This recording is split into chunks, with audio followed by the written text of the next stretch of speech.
Ngia im hasla per thei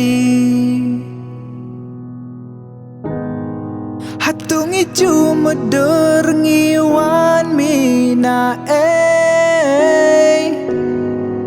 ngia gloi ban klet ya ki jing le pha jong pi shem ka benta u blei hang ne ha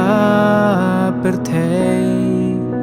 pi gloi ban len ya la jeng em ya ka yeng ru pi pen shngan mai ngi ai ngồi ya me I try to play jong ngi jing it ka jong me ki bao linh ba jong y ngi ai ngồi ya me ya itu nang ai bor in la ban yai ne du nom batang ha me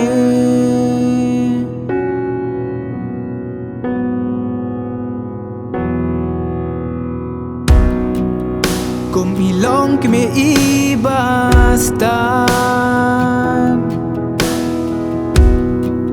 Ya lingkor bakya pikit klem jing tan Hapedeng ki jing ngosi jing pang ki khôn jong pi Da jing it pi kdop pi sumar Jing duai bare ki umat ki bajau ubleya pi on ai ka nong bakrau ni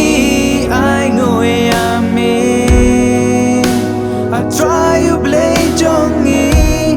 jing it ka jong me bao linh ba jong y ngi ai ngồi ya me ya itu nang ai bor in la ban yai ne ju nom batang ha me tu ai ba ki we ken ia u blei pilong ka jing you be jong u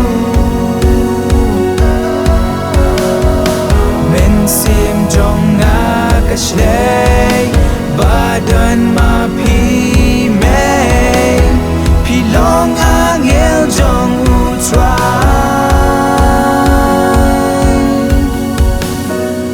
ni ai ngồi ya me I try to play jong ni jing it ka jong me